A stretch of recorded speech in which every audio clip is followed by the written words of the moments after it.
The gym floor of Clover Ridge Elementary is dark at 4:30 in the morning. A flashlight beam cuts across 30 years of waxed hardwood, slow, deliberate, the beam of a man who has walked this building alone. So many times he knows which boards creak before he steps on them. He stops. Something is wrong with the silence. It takes him 3 seconds to understand what he's hearing. 4 more to cross the floor. His work boots echo off the cinder block walls, and he cannot make them quiet, so he stops trying. In the far corner, behind the folding table rack, there is a cardboard box. Inside the box, a blue blanket with yellow ducks. Inside the blanket, something small and alive and fighting with everything it has. He kneels. His flashlight finds a piece of notebook paper, safety pinned to the edge of the fabric. 5 words in blue ink. Please take care of her. He reaches into the box. Kenneth Lee sat at the kitchen table at 7 in the evening.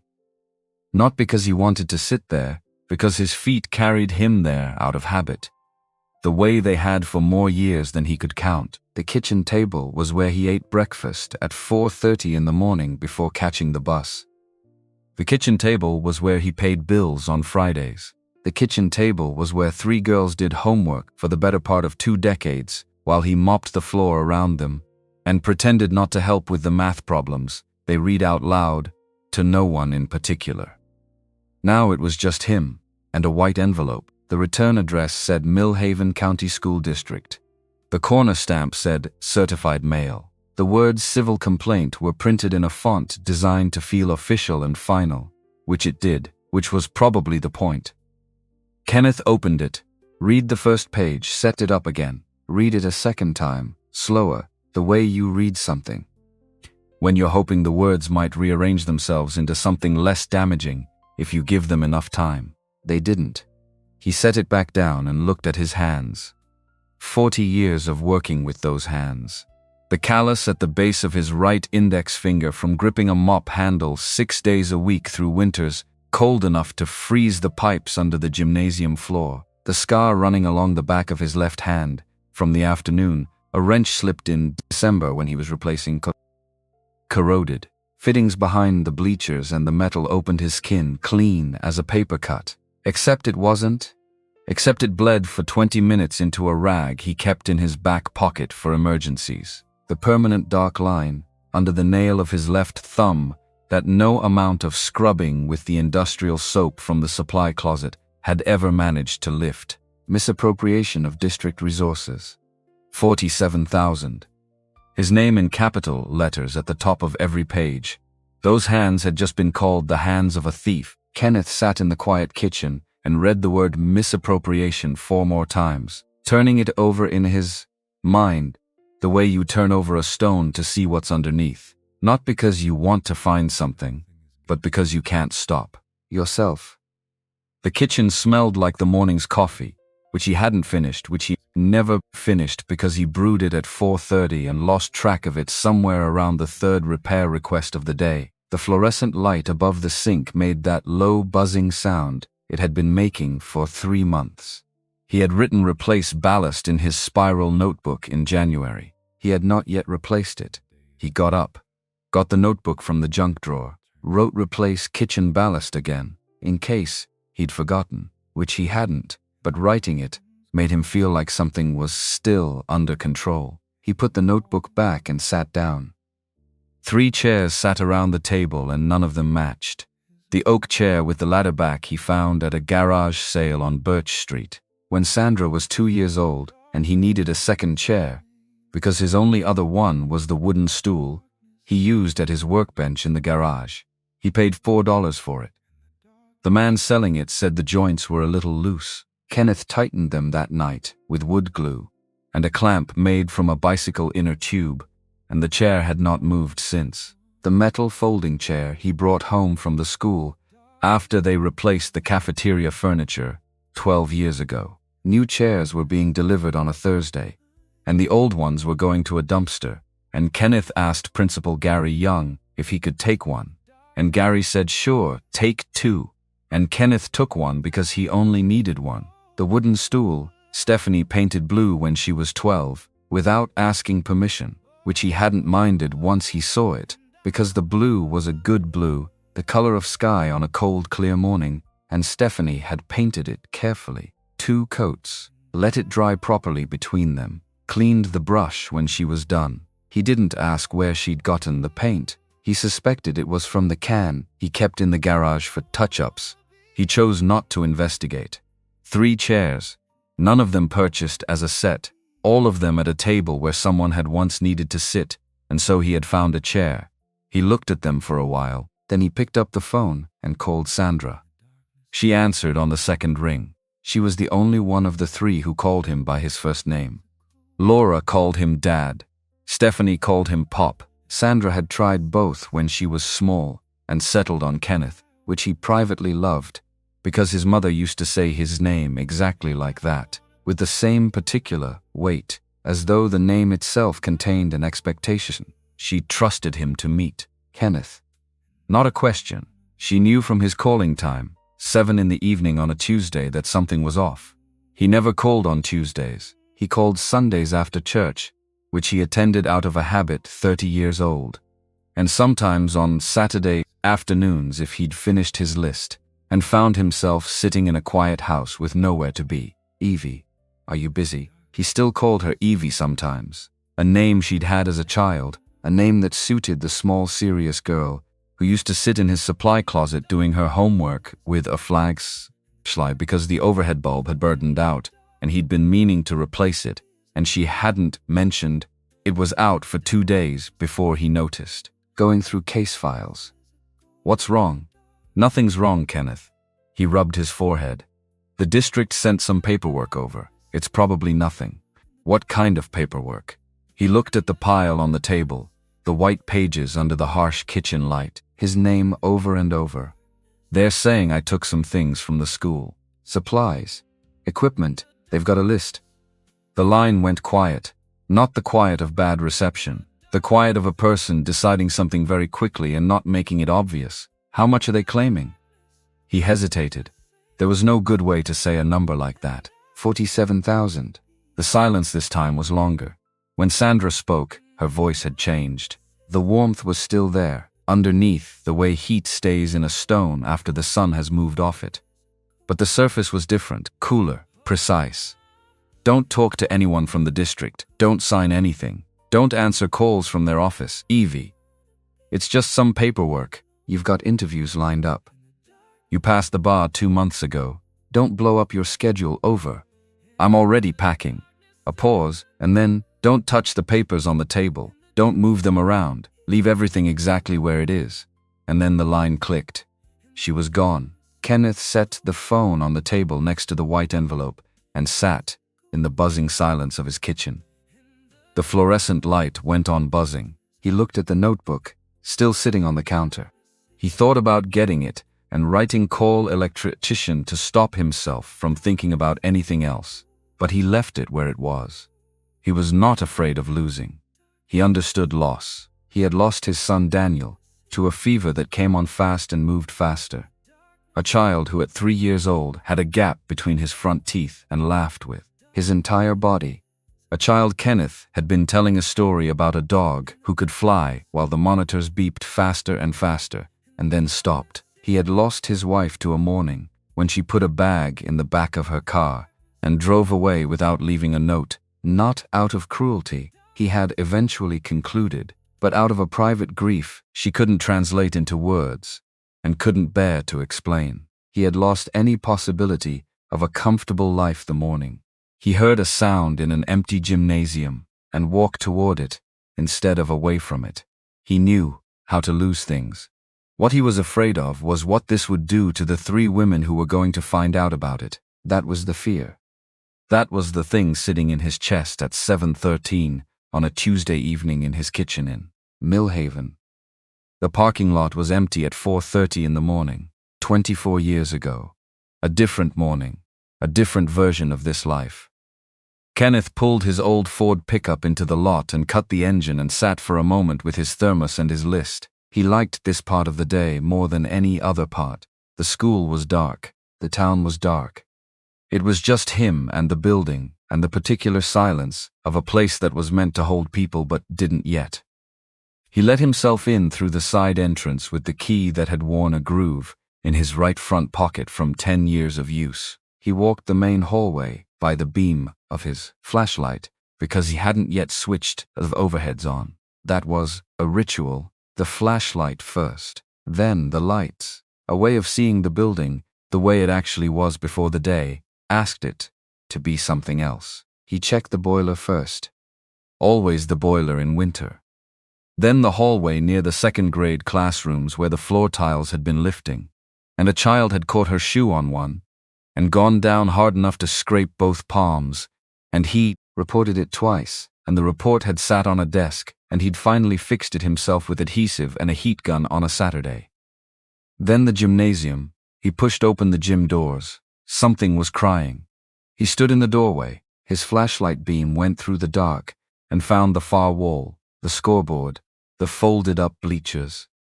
The sound bounced off the hardwood floor and the cinder block walls, and came back to him, doubled, tripled, larger than it should have been for something so small.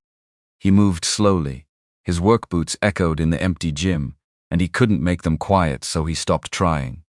The crying got louder as he crossed the floor. He found it in the far corner, behind the storage rack, where the folding tables were kept. A cardboard box, brown, the kind copy paper came in, sitting against the wall, as though someone had set it down carefully and deliberately, and then left. Inside the box, a blanket, blue, printed with small yellow ducks. Inside the blanket, a baby. A few days old, he would learn later. At the time he only knew small. He knew the red face and the clenched fists and the mouth open in a howl that seemed too large for such a small body to produce. He crouched down. His knees cracked against the hardwood floor.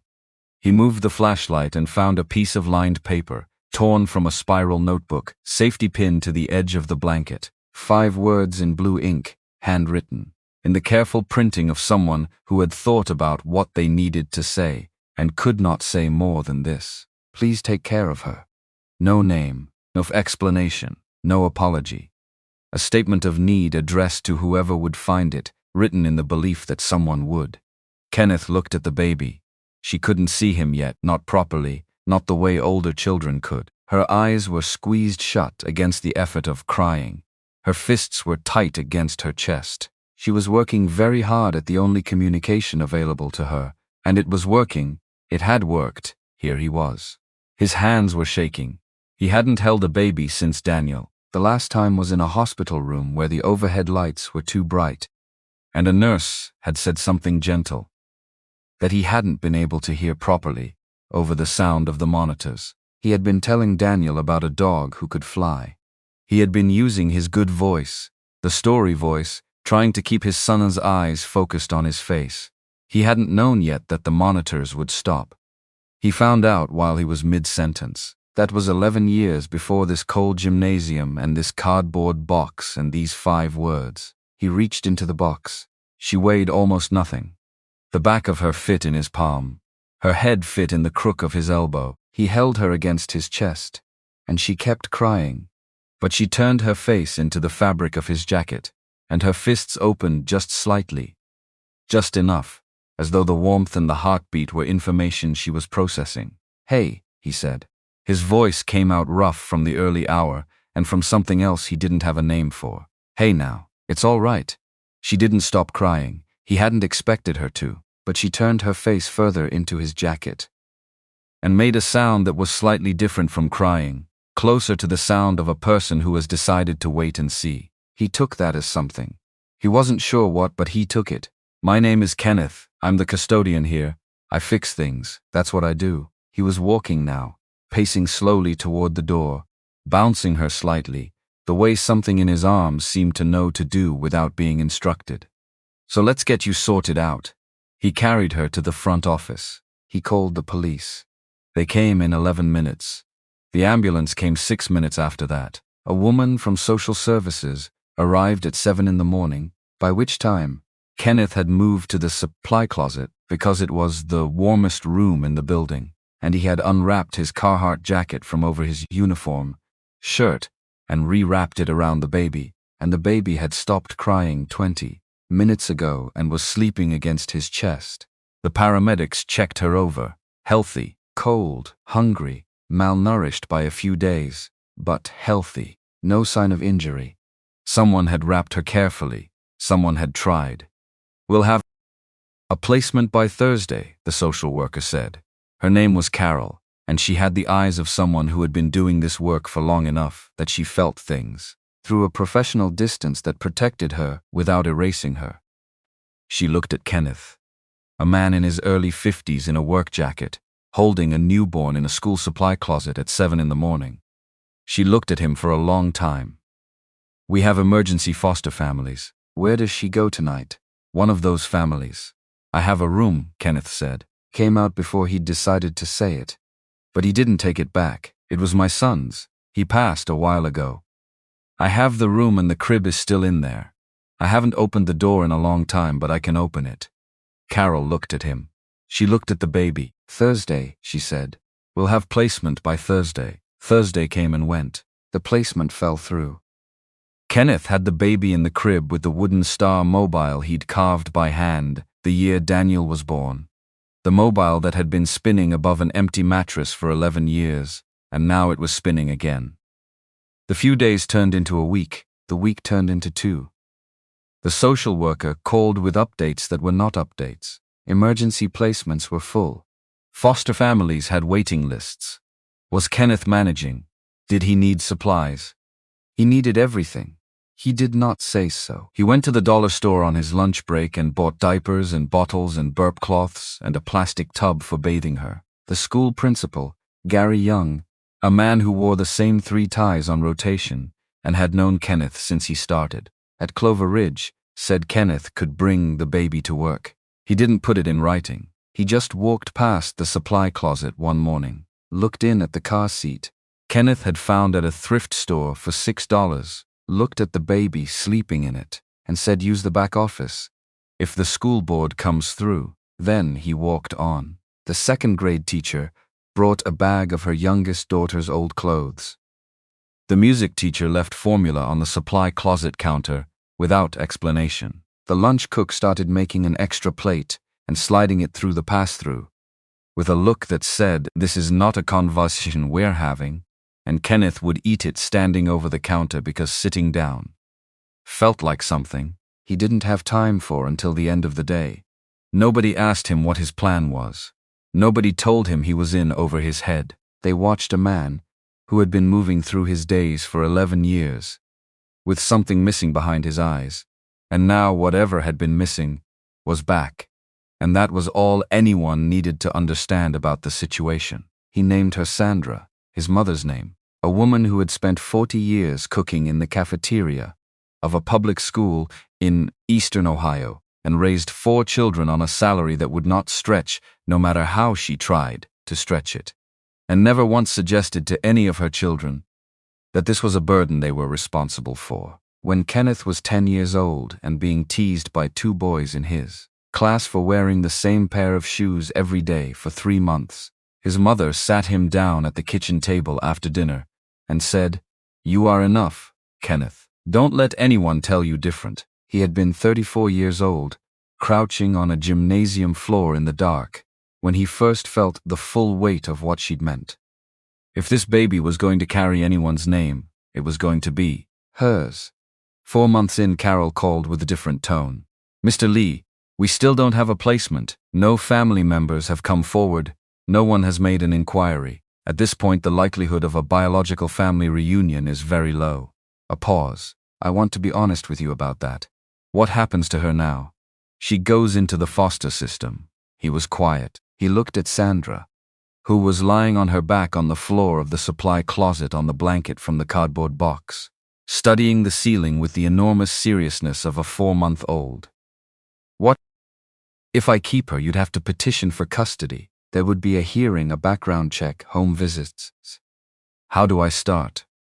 3 weeks later, Kenneth sat in the Millhaven County Courthouse in the one suit he owned, a Navy 2-piece he'd bought at the Salvation Army the year his wife left because he'd needed something to wear to a job interview, and he'd never found cause to buy another one. It hung wide across his shoulders. He had polished his shoes with a rag and a dab of cooking oil, because he was out of shoe polish and hadn't thought to buy more. The judge looked at the file. He looked at Kenneth.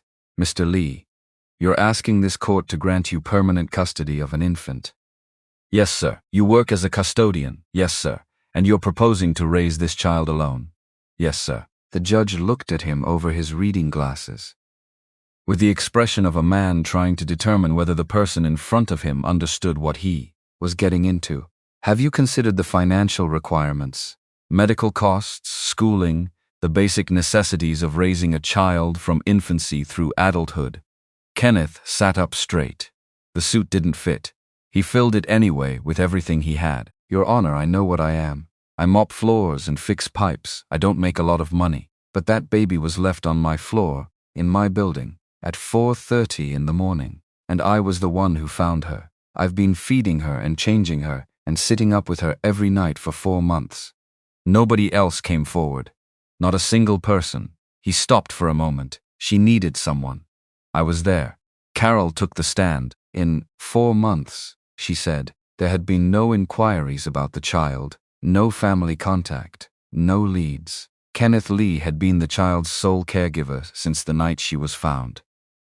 The child was healthy, gaining weight appropriately, meeting all developmental milestones, and in the professional assessment of someone who had done this work for 19 years, he was the most attentive caregiver she had encountered in her career."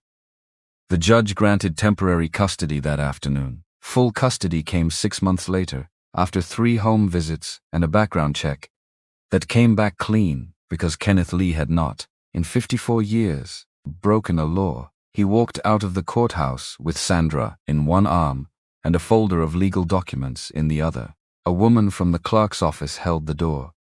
She said he had a good heart. He looked at Sandra, who was chewing on the collar of his jacket, same as she had been on the night he found her. "She needed someone," he said. "That's all it is." That was 24 years ago. Sandra took her first steps in his kitchen, gripping the edge of the counter with both hands, and then letting go with the expression of someone who had just made a decision they couldn't take back. She sat at that table every evening through elementary school and middle school and high school, doing homework, arguing about curfews, reading case summaries out loud in her second year of law school, because she said it helped her retain them, which Kenneth doubted, but never said. She passed the bar exam 2 months ago. Kenneth sat in the 3rd row when she was sworn in. He wore the Navy suit. It still didn't fit. Now he sat at that same table with a stack of papers that called him a thief, and he was waiting for her to come home. Laura's mother was a woman named Donna Jackson. She worked double shifts at the Millhaven Diner, breakfast through close, 6 days a week. She had rough hands from the dish sink and a good smile, and she braided her daughter's hair every morning before school in a tight plait down her back and sent her out in clean clothes, regardless of what the morning had cost her to arrange. She was a careful woman. She was a woman who made things work through the sheer force of showing up and refusing to stop. Her daughter was 5 years old, small for her age. She sat in the back of the 1st grade classroom because she was quiet, and some of the other children had discovered that quietness could be a useful target. Every afternoon at 3:15, when the halls cleared and the buses pulled away, a small girl appeared at the door of Kenneth's supply closet. She didn't knock. She arrived the way weather arrives. She climbed up onto the overturned plastic tub near the door and sat with her backpack in her lap and said, "Mr. Kenneth, do you have crackers?" He always had crackers. After the 2nd time she came, he started keeping a box of saltines in the lower cabinet, and after the 3rd time he started keeping 2 boxes because she ate them one at a time, and she was always there for at least an hour, and he had done the math. She did her homework on his work table while he inventoried supplies and sorted the repair requests that came in through the school office on small pink slips of paper. She asked questions about math. He gave her the shape of the answer and let her find it. She counted on her fingers. She got it right more often than not, and when she got it wrong, she didn't seem discouraged, just recalibrated, tried again. Donna picked her up every evening, still in her diner uniform, smelling of coffee and grease and effort. She thanked him every time. He told her every time that Laura was no trouble. She told him once that Laura talked about him at home, said he was the smartest man in the school, and Kenneth laughed and said she hadn't met the science teacher yet. The accident was on a Thursday afternoon in February. Black ice on the county road between the diner and the neighborhood where Donna rented a house with a leaking kitchen faucet and a landlord who didn't answer his phone. A delivery truck coming the other way. The roads had been borderline all day, and the diner manager had offered to let people leave early, and Donna had stayed because Donna was always the one who stayed. She didn't make it to the ambulance. Laura was in the supply closet when Principal Gary Young came to find her. Kenneth saw Gary's face in the doorway and understood before a single word was spoken. He had worn that face himself. He knew its exact weight. Gary said Laura's name softly. Said, "Come with me for a minute, sweetheart."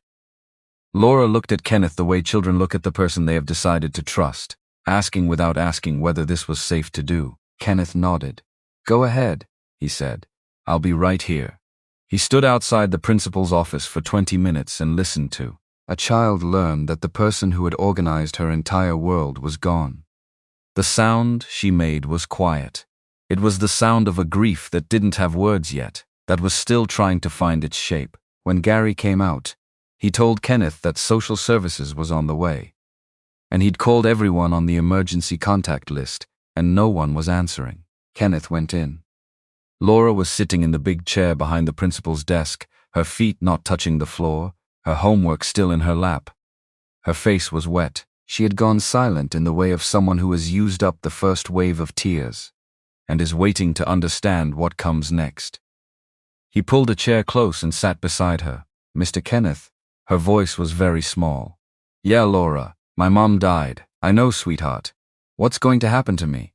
He didn't have a good answer. There was no good answer. There was only the true one. "You're going to be okay," he said. "How do you know?" "Because I'm going to make sure of it." He petitioned for custody that same week. He already knew the process.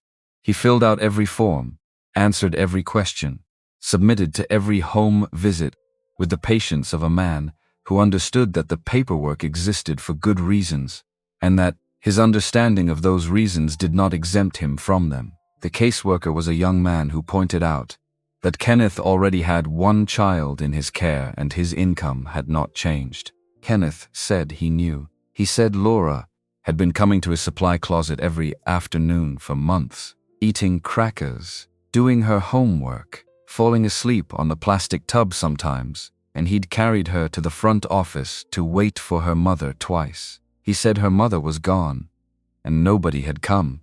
He said he wasn't asking whether it was practical. He was asking them to let him take her home. The caseworker looked at him for a long time. Then he started filling out the paperwork. Sandra was 2 when Laura moved in. Kenneth shifted Sandra's things to his room and gave Laura the second bedroom. Sandra fussed for one night about the disruption, and then stopped because Sandra adapted to things with a pragmatism that had been present in her since. The very first night in the supply closet, when she had assessed the situation and decided, apparently, that Kenneth would do. Laura was harder. She didn't speak for the first week. She sat at the table and looked at her plate. Kenneth made scrambled eggs every morning, because she had mentioned once, in passing, in the supply closet, that her mother always made scrambled eggs. He made them wrong. He put in too much butter and not enough milk, and they came out too soft and a little oily, and Laura ate them without complaint but without enthusiasm. On the 8th morning he came downstairs to find her standing at the stove with a spatula. "You do them wrong," she said. Not unkind, factual. "Mom always put milk in." He stood in the doorway and watched a 5-year-old teach him how to scramble eggs. "The milk," she explained, "went in after you cracked them into the bowl, not after they hit the pan, and you didn't put in so much butter, just a little, just to keep them from sticking." She demonstrated with the efficiency of someone passing on important knowledge under time pressure. They ate at the table together that morning. Laura in the metal folding chair, Kenneth in the oak one, in silence mostly. but she ate everything on her plate, and it was the first full meal she'd managed since the accident, and when she was done she said, "Thank you for the eggs, Kenneth," and carried her plate to the sink. He didn't say anything. He didn't want to make a moment out of it. It was just breakfast. That was enough. Stephanie arrived 3 years after Laura. Sandra was 4. Laura was 7. A Tuesday morning in June, hot already by 6 o'clock. The kind of early summer heat that made the basement of the school smell like old concrete and standing water. Kenneth was mopping the first floor hallway when he heard something from below. Not a pipe. Not the boiler cycling. Something heavier than either of those, with a weight to it that suggested a person rather than a machine.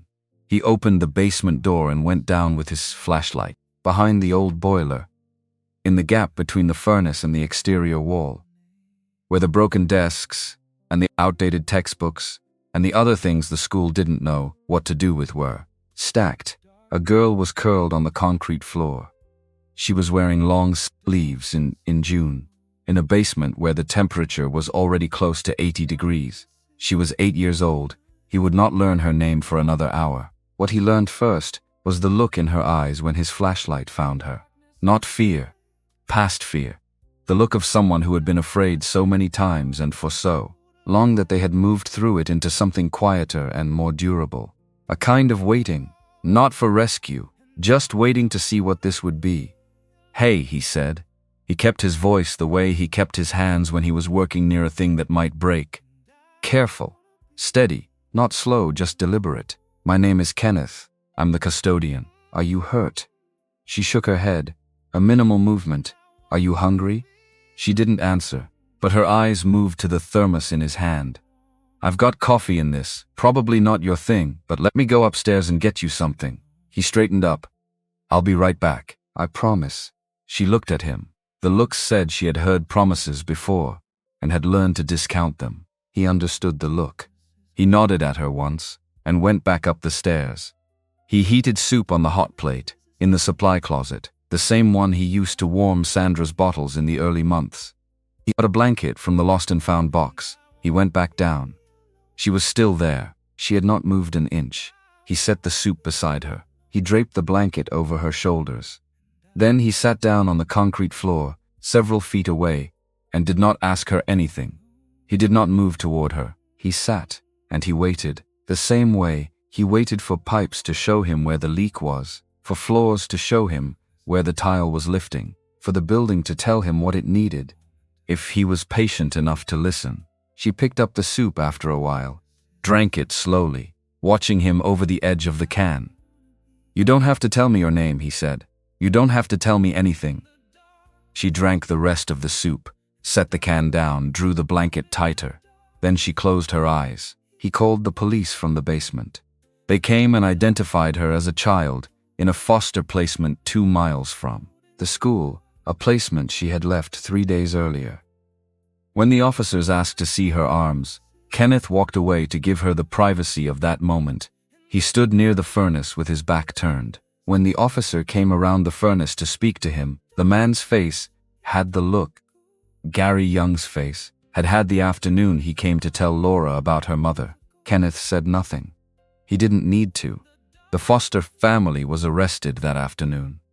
The girl was moved to an emergency placement. It didn't work. She wouldn't eat. She wouldn't speak.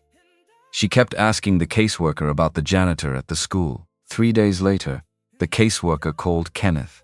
She arrived with a garbage bag of clothes and a stuffed rabbit with one ear. She sat in the third chair, the blue stool Stephanie would later paint, which at that point was still its original unpainted wood, and she did not speak. Sandra sat beside her and colored in a coloring book, not addressing her, not looking at her directly, just sharing the space the way Sandra shared all spaces, with a calm self-possession that Kenneth had never taught her because he didn't know how to teach something he didn't fully understand. Laura brought a plate of scrambled eggs. The girl didn't eat them. For 2 weeks she moved through the house without making a sound. Kenneth did not push. He made meals and set her plate in front of her, and said nothing when she ate 3 bites, and said nothing when she ate nothing, and left the hallway, light on every night after he noticed she slept with her door open. He washed her clothes and folded them and left them on the chair in her room.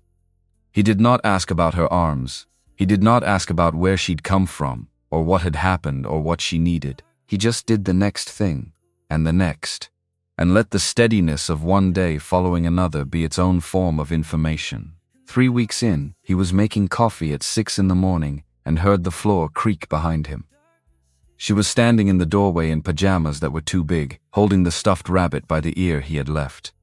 "Mr. Kenneth Morning." She stood there. He poured his coffee and leaned against the counter and waited. "Can I stay here forever?" He set the mug down. He looked at her. He had learned, in the years since Daniel, that some moments were not improved by deliberation, that the right thing was simply to say it and let it be true. "Yeah," he said. "You can." He adopted her 4 months later. He asked her what she wanted to be called, and she said Stephanie. She liked Stephanie, it was hers. The first thing she did after the paperwork was final was ask if she could paint the wooden stool in the kitchen. He said, "What color?" She thought about it seriously, the way she thought about most things. "Blue," she said. "A good blue." He said, "All right." He said, "Don't forget to put newspaper down first." She did not forget. Those 3 chairs were full now. Sandra 28, Laura 30, Stephanie 27. A lawyer 2 months past her bar exam. A registered nurse in the cardiac ward at Millhaven General. A 3rd-grade teacher at the same school where Kenneth had spent 34 years keeping the building upright. 3 women who had arrived in his kitchen with nothing and left it with everything, or as close to everything as any of them could have calculated from the starting positions they'd been given. 3 women who were about to find out about the envelope on the table. Kenneth sat in the buzzing kitchen light and thought about Brian Thompson. The superintendent had arrived in Millhaven 18 months ago when Kenneth's predecessor retired. After a long tenure during which the district had run quietly and without incident, Thompson came with a reputation for efficiency, which turned out to mean something specific and not generally advertised. He wore pressed shirts. He spoke in the smooth cadences of someone who had learned that language was a surface you could polish. In his first month, he cut the maintenance budget, which was the kind of thing that looked like fiscal responsibility on a spreadsheet, and looked like peeling paint and broken heaters in an actual building. The strange thing was that the approved budget numbers kept going up. Kenneth would put in an order for paint, for light fixtures, for replacement tiles, and receive either less than he'd ordered or nothing at all, while the district's records showed the order as processed and fulfilled. He had noticed this because he noticed things. He wrote down everything he ordered in his spiral notebook, the way he had for 34 years, and when the supply delivery didn't match what he'd written, he noticed. He mentioned it to the new principal, a careful woman who listened to him and nodded and said she'd look into it. 2 weeks later, the white envelope appeared in his mailbox. He sat at the kitchen table in the buzzing light and understood, in the way you understand something when the understanding arrives whole rather than in pieces, that he had been chosen specifically, that his name had been useful to someone, that 34 years of requisition forms bearing his signature had made him available in a way no one had bothered to tell him about until it was too late to matter. The headlights swept across the kitchen window at 10:47. He heard the car door.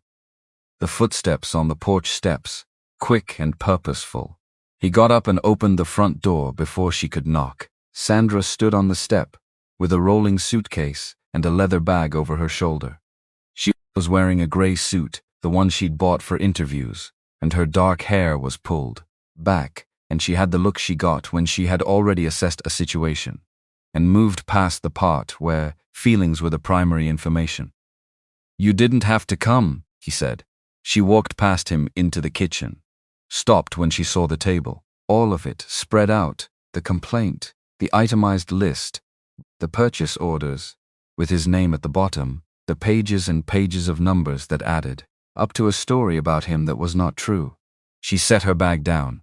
She pulled out the oak chair and sat in it. She picked up the first page and began to read, leaning forward slightly, one hand turning pages, the other flat on the table. She used to sit in exactly that position, doing her homework, while he mopped the floor in slow circles around her. He stood at the counter and watched her work and did not say anything, because there was nothing to say yet. That wasn't just noise. After 45 minutes she looked up. "Tell me everything," she said. Outside the kitchen window, at the end of the street, Clover Ridge Elementary stood dark and quiet in the autumn night. Kenneth had left it in good shape. He had always left it in good shape. That had always been the whole point. He pulled out the chair across from his daughter and sat down and started talking. Sandra did not sleep. Kenneth figured this out when he came downstairs at 5 in the morning and found her already at the table, his spiral notebook stacked in 2 columns in front of her, the lawsuit papers spread alongside them in a kind second grid she had constructed according to his logic that was entirely her own. She had been at it for hours. There was a coffee mug near her right hand that had gone cold enough to leave a ring on the table. She hadn't noticed or hadn't cared. The overhead light was on. The buzzing from the fluorescent ballast was gone. Because sometime in the night, apparently, she had gotten up on a chair and replaced it herself. And he didn't ask when because there was no point. He made fresh coffee. She kept working. "Kenneth," she didn't look up. "These notebooks, I know. No, I mean they're meticulous. Every repair, every supply order, every light bulb. That was the job. You tracked the gallon count on floor wax. You tracked individual ballasts by room number. If you do something every day," Kenneth said, and he poured 2 mugs and set one near her elbow, "you might as well do it right." She looked up at him then. Not with sentimentality, with the particular focus of someone who has just understood something that changes the shape of everything else. She set down the notebook she was holding and picked up a purchase order from the lawsuit pile and placed them side by side. "October. Your notebook says 12 gallons of floor wax ordered from the district supply account. The district's official record says 30. He looked. "I never ordered 30 gallons. We didn't use 30 gallons in a full season November. Your notebook says you replaced 4 fluorescent ballasts. Building records say 18. 4 classrooms needed ballasts. I replaced 4. I have the room numbers right there." Sandra laid her hands flat on the table on either side of the 2 documents, as though she was steadying herself or steadying the evidence or both. The first 20 years of records, she told him, were nearly a perfect match. His notebooks and the district files agreed on quantities, dates, vendor names, everything. Small discrepancies, the kind that came from rounding and human entry and nothing more. Then Brian Thompson arrived, and the numbers began to diverge. Slowly at first. An extra case of cleaning solution here. A few additional gallons of paint there. Then faster, wider, until by the final year the purchase orders showed 3 and 4 times what Kenneth had actually requested. "Where did the money go?" Kenneth said. "That's what I'm going to find out." The back door opened at 6:45, and Stephanie came through it the way she had always come through it, without knocking, because it was the back door, and the back door was not the kind of door you knocked on in a house where you had grown up. She was carrying her school tote bag and a manila folder, and she had the look of someone who had been awake for a while already and had used the time productively. She set the folder on the counter and looked at the table and looked at Kenneth and looked at Sandra. "I brought something," she said. Laura came through the front door at 7, still in her scrubs from the night shift, her hospital badge clipped to her chest pocket, her dark hair pulled back in the efficient bun she wore for work. She had driven straight from the hospital. She hadn't stopped home. She looked at the table, and then she walked to Kenneth and put her arms around him, and he held on a moment, longer than he normally would have, long enough for her to feel it, long enough for him to feel it back. All 3 chairs were full for the first time since the holidays. Kenneth stood at the counter and watched his daughter's work and understood that the white envelope in the district's certified mail had done something its author had not intended. It had put all 3 of them back in the same room. Stephanie opened the manila folder. She spread photographs across the table, 20, 30 of them, each one dated in her handwriting in the lower right corner. She had been documenting the building for months, she explained, because she had intended to file a formal complaint with the school board at the end of the academic year, when she had a full cycle of documentation. She had wanted to show a pattern, not just a series of incidents. She had wanted to be thorough. The photographs were thorough. The main hallway on the first floor, paint peeling from the drywall in sheets, large enough to take down with one pull. A classroom with a dead baseboard heater and an orange extension cord running from an outlet near the door to a small space heater in the corner. The kind of workaround that building code did not permit and common sense did not recommend. The upstairs bathroom, with the cracked sink basin that had been reported to the district maintenance office in September, in November, and again in January, each report acknowledged and then forgotten. The east side fire exit with the jammed handle, the blistered paint around the frame, the bolt that had been swollen shut since October and had not been freed since, which meant that the children in the classrooms nearest that door were operating on the assumption of an exit that did not function. I reported the fire door 3 times, Stephanie said. Her voice was level, but her jaw was tight in the way it got when she was containing something. I filled out the form on the district portal. I got confirmation emails. Nothing happened. Laura picked up one of the photographs and held it next to a purchase order from the lawsuit pile. She moved slowly, deliberately, with the careful attention she brought to reading a patient's chart. Stephanie, look at this one.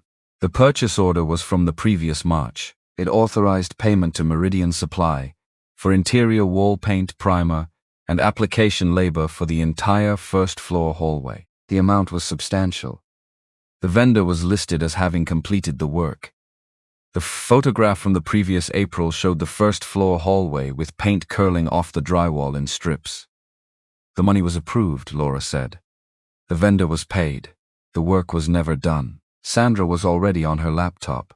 She had been for the past 20 minutes, moving between browser tabs with the focused efficiency of someone following a thread she had already decided to pull all the way through. She found what she was looking for just before 8 in the morning. And when she turned the screen so they could all see it, the kitchen went quiet in the way of a room where everyone has just understood the same thing at the same moment. Meridian Supply LLC, incorporated in the state 18 months ago. Registered business address, a suite number at a commercial mailbox facility in the county seat. Registered agent Timothy Clark. Sandra let that sit for a moment. Timothy Clark was Brian Thompson's brother-in-law, his wife's younger brother. He had no documented history in the construction or building supply industry. His previous business filings showed a lawn care operation that had been dissolved 2 years earlier for failure to file annual reports. Every inflated purchase order, Sandra said, was fulfilled by a company that didn't exist in any practical sense 18 months ago, and that company is owned by the superintendent's family. The room stayed quiet. Kenneth looked at the 2 columns on the table. His notebooks on one side, the districts on one side, records on the other. 34 years of what he had actually done lined up against what someone had needed people to believe he had done. He had signed his name to requisition forms as part of his job for 3 decades, and someone had found that signature useful in ways he had not consented to and could not have anticipated. He inflated my orders, Kenneth said. While you were still working, yes. Small amounts at first, enough to look like rounding errors or quantity adjustments. Then larger. Then after you retired, he kept going, using your name on the system because your account was still active and he had administrator access. And when I told the principal that the supply numbers weren't adding up, Sandra looked at him steadily. He filed a lawsuit accusing you of the exact crime he'd been committing, which made you look like the person raising a false flag to cover your own tracks. Kenneth sat with that. He turned it over. He was not a man given to anger in its loud and immediate form. What he felt was something quieter and more durable, a cold settling of facts into their correct arrangement, a recognition of what had been done and the specific shape of the intelligence behind it. It was not a simple scheme. It required patience. It required someone who understood that the safest way to steal from an institution was to make the stealing look like someone else's problem, before anyone looked closely enough to see the seams. "How much total?" he said. Sandra had already calculated it. $342,000. Based on what she could trace through the public business records and the purchase order documentation in the lawsuit materials. The lawsuit against Kenneth claimed $47,000, which was the portion attributable to activities that a reasonable person could plausibly connect to a custodian's role, small enough to be believable, large enough to ruin a reputation, precisely calibrated to land on the least powerful person in the sequence and stop there. "He didn't need to prove you took anything," Sandra said. "He needed to make you the story so that nobody looked at him." The morning after Sandra's discovery, Margaret Wilson drove to the house on Birch Street in a gray Volvo that had a dent in the rear quarter panel and a faded Millhaven Volunteer Fire Department sticker on the bumper that had been there since her husband put it there years ago. She was 70 years old, white-haired, and she wore a cardigan even in weather that didn't require one, because she had reached the age at which she dressed for her own comfort and not for the temperature. She carried a manila envelope. Gary Young had kept copies of everything he signed. This was a practice he had maintained for 40 years in education, born of the understanding that institutions had short memories and individuals sometimes needed to be their own documentation. Margaret had found the envelope in the bottom drawer of the filing cabinet in his study 3 days after Kenneth called her, because when Kenneth called and told her what was happening, she went directly to the filing cabinet because she had known something like this might come someday, and she had known where to look. The letter inside was on school district letterhead, signed by Gary Young in the careful cursive he had used his entire adult life, dated from the year Sandra was still in her first months in the supply closet, and it authorized Kenneth Lee to use the school kitchen, storage rooms, and facilities for personal purposes during non-school hours, effective immediately and without expiration, because Kenneth had been trying to pay the electric company directly for the electricity he used warming infant formula on the school hot plate, and Gary had called that unnecessary and embarrassing and put it in writing so Kenneth would stop asking. Sandra read it twice. She held it up to the kitchen light. She set it down carefully. "This covers the majority of what they're accusing you of," she said. "Using school resources for personal purposes. You had written authorization from the principal." "Gary said the same thing when he wrote it," Kenneth said. "He said I was being ridiculous, and if I brought up the electricity bill one more time, he was going to put it in writing and make me stop." "He did put it in writing. He did." Margaret Wilson looked at Kenneth from the oak chair across the table. The chair he had found at a garage sale for $4 and fixed with wood glue and a bicycle tube. The chair she had sat in for perhaps the first time in the 20-something years she had been coming to this kitchen, for neighborhood events and school fundraisers and the occasional Sunday dinner when Gary was alive. "He always said you were the conscience of that school," she told Kenneth. "He said it more than once. He said if something was wrong with the building, you'd find it, and if something was wrong with the budget, you'd ask about it. And the day you asked about the budget is the day he expected something like this to happen." Kenneth looked at the letter.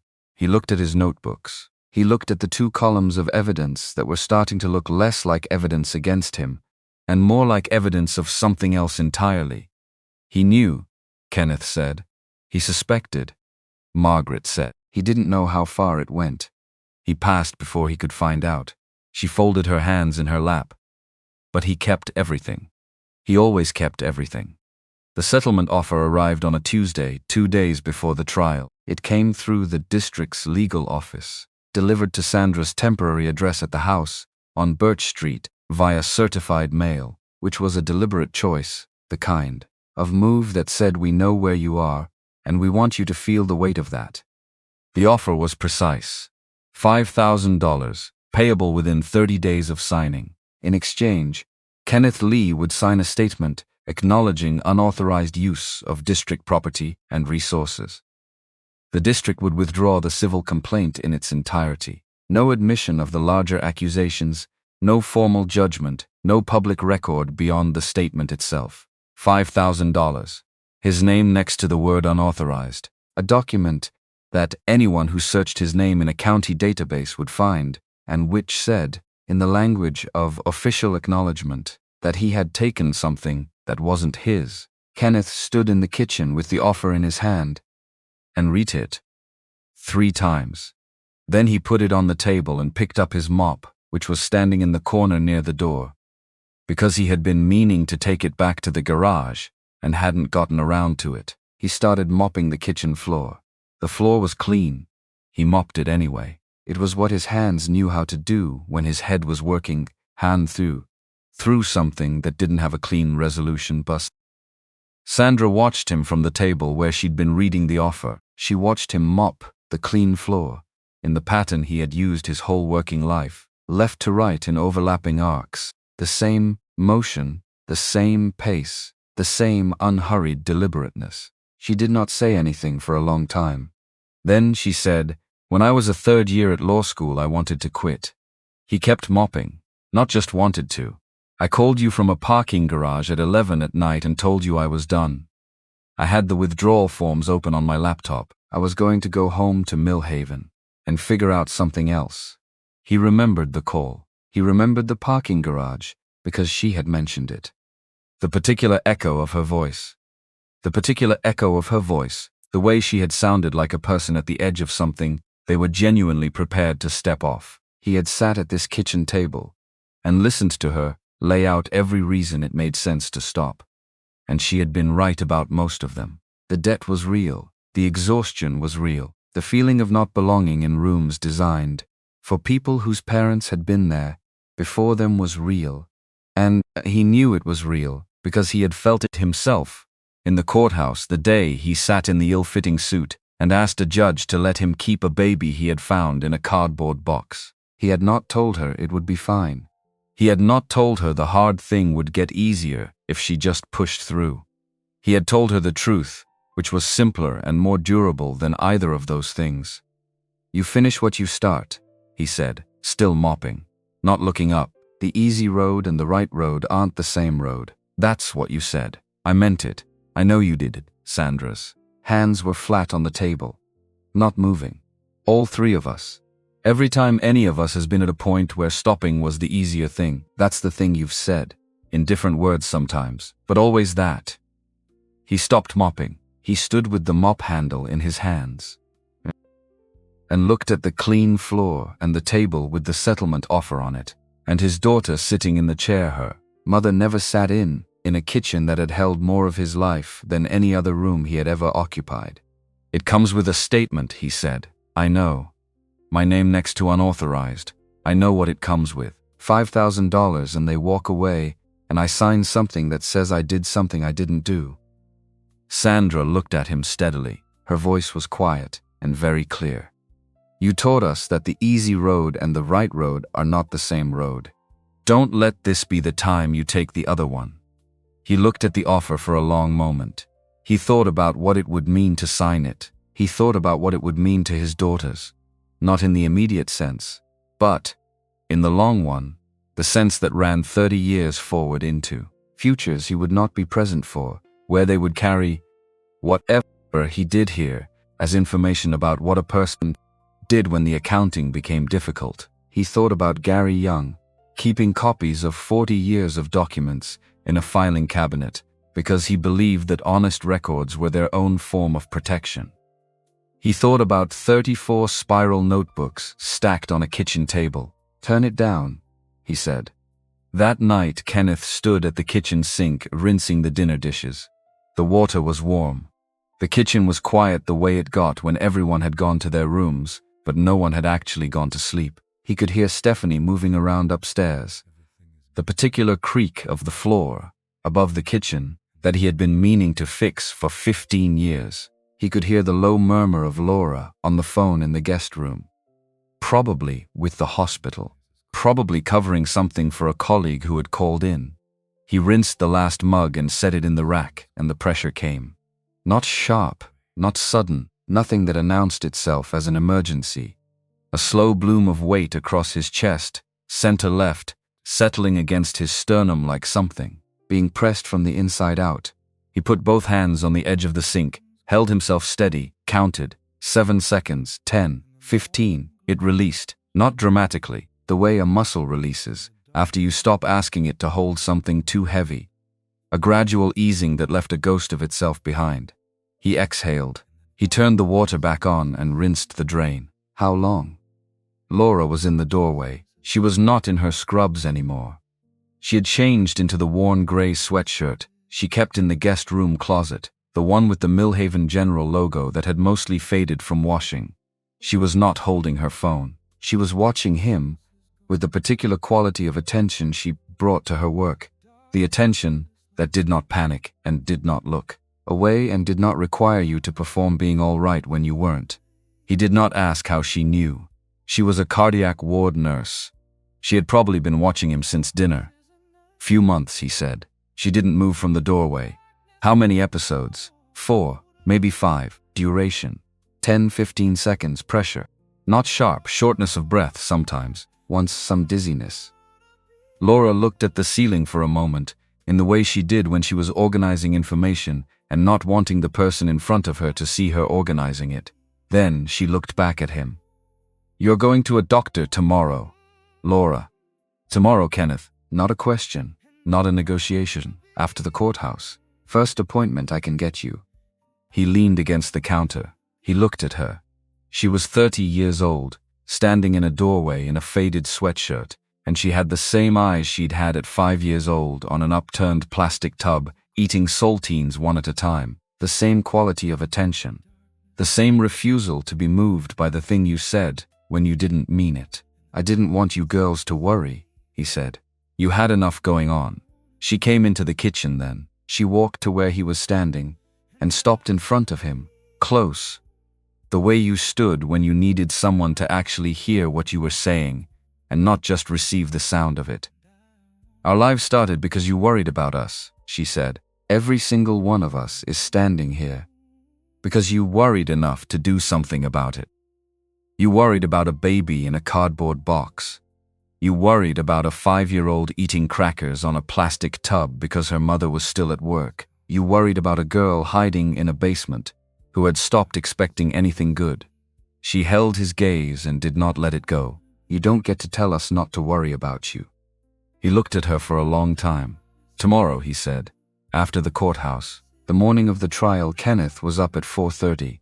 Because he was always up at 4:30, the hour so deeply worn into him that his body kept it even on weekends and holidays, and the 2 occasions in 34 years when he had actually been sick enough to stay home. He put on the Navy suit. He found the same tie he had worn to both custody hearings and every graduation the girls had ever had, a dark blue with a thin stripe that had been Sandra's idea the morning of Laura's high school ceremony when she had stood behind him at the bathroom mirror and said that one, "It goes with everything." He had worn it every formal occasion since. He stood in the bathroom and looked at the mirror and understood that he was 68 years old, and the suit still didn't fit and probably never would, and that was all right. Sandra was at the table when he came down, dressed and ready, her notes arranged in 3 folders that she had organized and reorganized the night before until the arrangement satisfied some standard only she fully understood. Laura came downstairs in a dark blouse and pressed slacks, moving with the quiet efficiency of someone long accustomed to being functional before dawn. Stephanie came last, in the cardigan she wore for parent-teacher conferences, carrying the folder of photographs and the thermal coffee mug she had gotten from the school during Teacher Appreciation Week and used for everything. Nobody said much in the car. Laura drove. Sandra read through her notes in the passenger seat, one hand moving across the pages in the small concentrated gestures of someone going over something they already know and checking it anyway. Stephanie sat in the back with Kenneth and looked out the window at Millhaven. Going by, in the early morning, the diner, where Donna Jackson had worked double shifts, the church on the corner, with the broken gutter, he had fixed one spring without being asked, the school at the far end of the district that had been his building for most of his adult life, and didn't belong to him in any legal sense, and never had and still felt, in some way he couldn't have properly articulated, like something he was responsible for. The courthouse was a 2-story brick building on the county road. They parked on the street and walked toward the glass entrance doors. Kenneth was looking at the building, at the brick, and the flag, and the brass handles on the doors. And then the doors resolved into transparency, and he saw what was on the other side of them.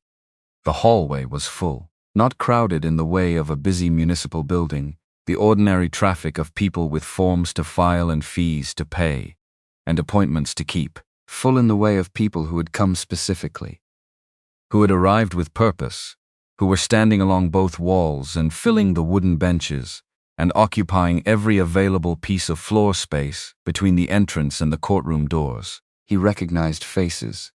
The woman who lived 3 houses down, and had called him one Sunday morning because a pipe had burst in her basement, and he had driven over in his truck while it still had a truck and fixed it, and refused the check she tried to write him. The man whose son had spent a whole winter sitting in the supply closet after school, because his mother worked late, and the after-school program was full, and Kenneth had never made it a thing, had just let the boy sit there and read and leave when his mother texted. The retired teacher, who had been at Clover Ridge for 18 years alongside Kenneth, who had made the schoolboon play backdrop with him every December, who had showed up one January morning to find her classroom heater working again because Kenneth had come in on a Saturday to fix it before the new week started. Margaret Wilson near the courtroom door with her manila envelope. Others he knew, and others he half knew, and others he knew only as the faces of people whose children had moved through the building he had spent 34 years keeping upright. He stopped walking. Stephanie touched his arm. He looked at Sandra, who was watching him with an expression that was careful and steady and allowed him to feel whatever he needed to feel without asking him to name it. "They came for you," she said. He didn't know what to do with that. He walked through the hallway, and people reached for him, not grabbing, not dramatic, just a brief contact of hands that wanted to indicate presence, a touch on the shoulder, a grip on the arm, a voice low enough not to carry saying, "We're with you. We know, this is wrong. We came." He nodded back. He kept walking. He didn't know how to receive it gracefully, so he received it quietly, which was the only way he knew to receive most things. The courtroom was smaller than the ones on television, wood paneling that had been refinished at least once since it was installed. Fluorescent lights, a different model than the ones at the school, but the same institutional logic. Rows of benches that were filling from the back forward. Kenneth sat at the defense table in his navy suit with his 3 folders of evidence, and 62 spiral notebooks in a cardboard box on the floor beside his chair, and Sandra sat next to him with her own folders, and Patricia Johnson, the Millhaven attorney, who had agreed to supervise the case as a professional courtesy, and because the situation made her angry in the particular way that situations involving the abuse of institutional power made her angry, sat at the end of the table and watched the room fill. Across the aisle, Thompson's attorney was already seated, an efficient man in an expensive suit named Richard Miller, who had driven up from the city and brought 2 assistants and a rolling cart of documents. Thompson sat beside him, pressed shirt, as always. Hands folded, he did not look at Kenneth. He looked at the papers in front of him, with the focused attention of a man trying to appear calmer than he was. Kenneth looked at him. He looked for a long time. He thought about the afternoon 18 months ago, when he had walked into the principal's office and explained carefully and without accusation that the supply deliveries weren't matching his order records, that he had been tracking this for several months, that he was not raising an alarm, but he wanted someone with more access to the system to look at the numbers. He thought about the 2 weeks between that conversation and the white envelope. He thought about the deliberateness of that timing. He thought about the particular kind of person who, when faced with being seen, reaches for the most available weapon and uses it on the nearest available target. He thought about Gary Young keeping copies of 40 years of documents. He thought about 34 spiral notebooks. He thought about a piece of lined paper safety pinned to a blue blanket with yellow ducks on it. The judge entered. Everyone stood. Kenneth's knees cracked on the way up, and Sandra glanced at him, and he looked back at her steadily to indicate he was fine, which he needed to be for the next several hours. The judge was a woman named Elizabeth Jones.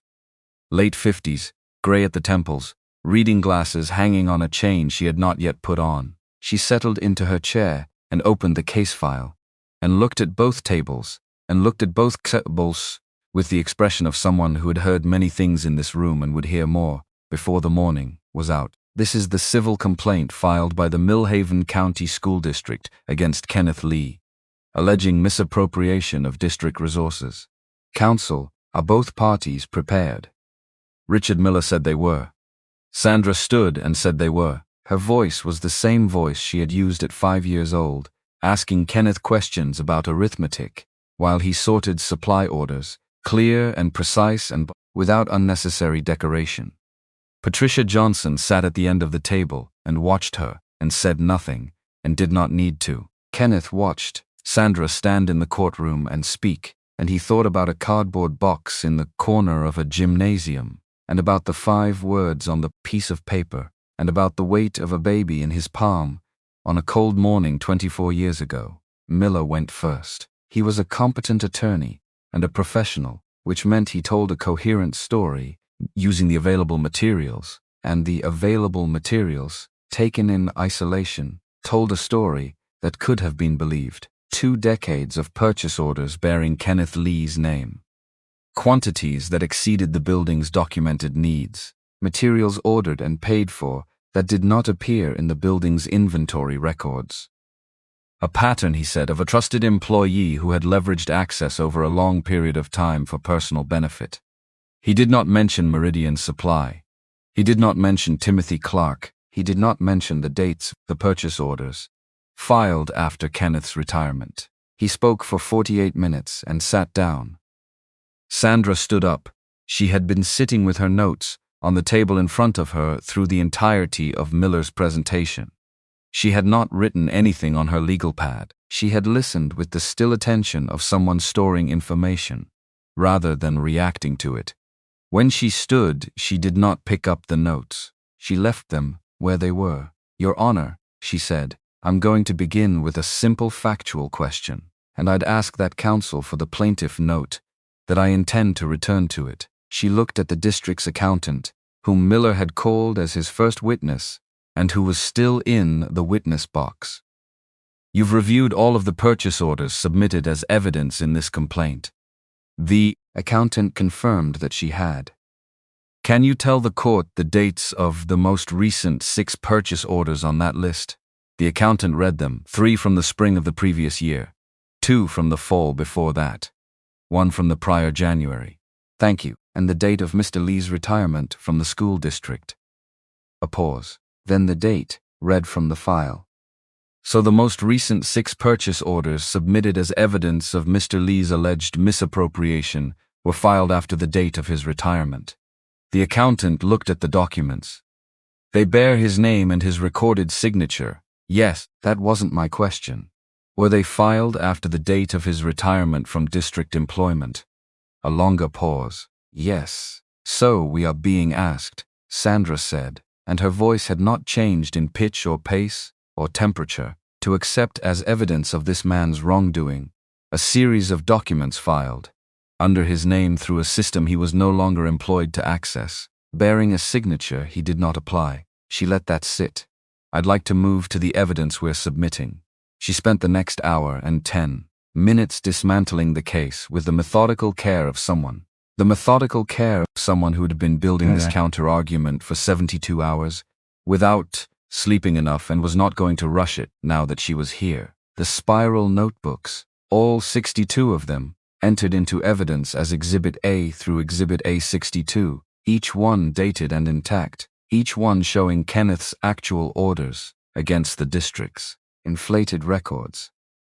The gap between what he had ordered and what the district claimed he had ordered, rendered in a table Sandra had prepared on a single clean page, was stark. Meridian Supply LLC, its incorporation date, its registered agent, and the family relationship between Timothy Clark and Brian Thompson entered the record next. Sandra had obtained the incorporation documents through a public records request filed the morning after she first found the company name. The documents were unremarkable in themselves. Their significance was in their timing and their connections, and Sandra laid those out without editorial comment. One fact following the next, in the particular logical sequence of someone who understands that the strongest arguments do not announce themselves. The photographs Stephanie had taken went in as the final element, each one dated, each one showing a specific area of the building, a specific condition, each one cross-referenced to a purchase order, showing a payment made to Meridian Supply for work in that area during the period. The photograph documented the hallway that had been paid to be painted and had not been painted, the heater that had been paid to be replaced and had not been replaced, the fire door that had been paid to be repaired and had not been repaired, $342,000 in approved expenditures. A building that showed none of them. Elizabeth Jones looked at the photographs for a long time. She looked at the Meridian Supply documents. She looked at the table Sandra had prepared showing the numerical discrepancies. Then she looked at Miller, who was writing something on his legal pad with the focused attention of a man buying time. Sandra called her witnesses in order. The neighbor with her handwritten list of every repair Kenneth had made on the street over 28 years. Never accepting payment, never making it an occasion, just showing up when something needed doing and doing it. The woman whose daughter's backpack Kenneth had repaired every week for an entire school year, leaving it on the hook outside the supply closet every Monday morning, fixed, ready, because he had noticed the strap breaking and had fixed it the first time, and then continued to fix it because it kept breaking and because nobody asked him to stop. The retired teacher who described 15 consecutive December evenings of Kenneth building school play, sets after hours, sets that the budget didn't cover and that the children required and that Kenneth did not consider optional.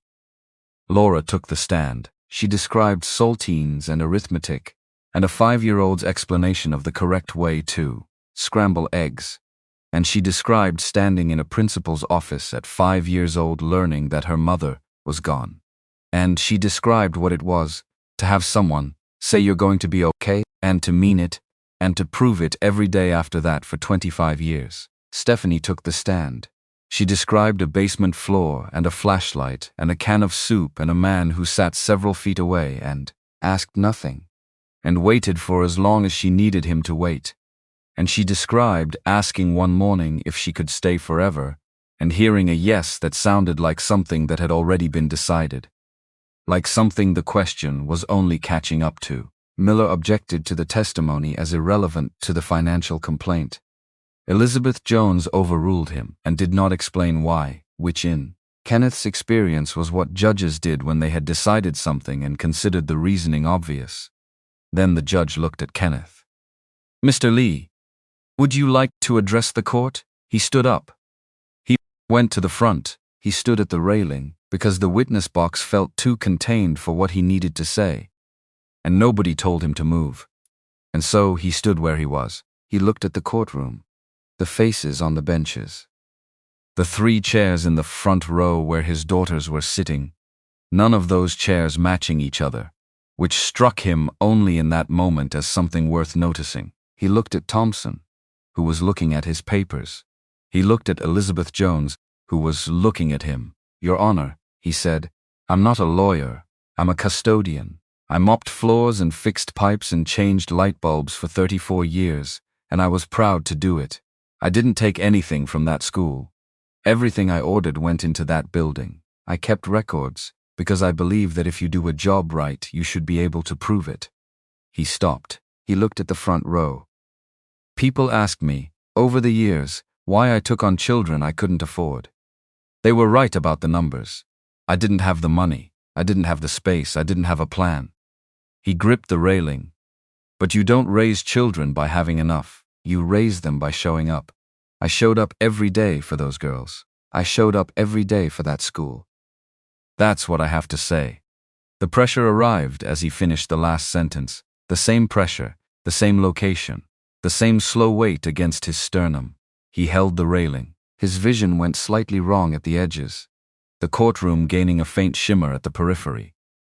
He counted. He kept his face arranged.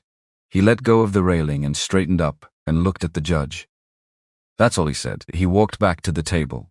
He sat down. Laura in the front row had gone very still in the way of a person who has seen something and is processing the implications while keeping every other part of themselves motionless. He met her eyes for a moment. He looked away. Sandra's hand found his under the table and held it. He let it. The judge asked the attorneys to approach the bench, and they stood there for several minutes in the low murmur of a conversation that didn't reach the gallery. Miller shook his head at one point. Elizabeth Jones did not change her expression. Sandra kept her hands clasped in front of her, and her eyes on the judge, and did not look at Miller at all. When they returned to their tables, the room was very quiet. Thompson leaned toward Miller and said something that didn't carry. Miller wrote something on his pad and slid it back. Thompson read it. His jaw tightened in the way of someone receiving information they have already been told to expect and haven't made peace with. Miller stood. "Your Honor, the plaintiff wishes to withdraw the civil complaint." The room moved, not loudly, the particular sound of 50 people adjusting their understanding of what was happening. Sandra was on her feet before the sound finished. "Your Honor, given the evidence presented today regarding the financial records of Meridian Supply and its relationship to district administration, we would ask that the court order the preservation of all relevant district financial documents and refer the matter to the county prosecutor's office for review." Elizabeth Jones looked at Sandra. She looked at the document table. She looked at Thompson, who was looking at the wall behind the judge's bench with the focused attention of someone who has decided to be very still. "The complaint against Kenneth Lee is dismissed with prejudice." Her voice was even and final, the voice of a door closing. "I am additionally ordering the preservation of all district financial records for the past 3 fiscal years, pending independent audit, and I am referring the evidence presented today to the county prosecutor for review of potential financial misconduct involving public funds." She removed her glasses. She looked at Thompson. "This court takes the misuse of public resources seriously. All parties should conduct themselves accordingly."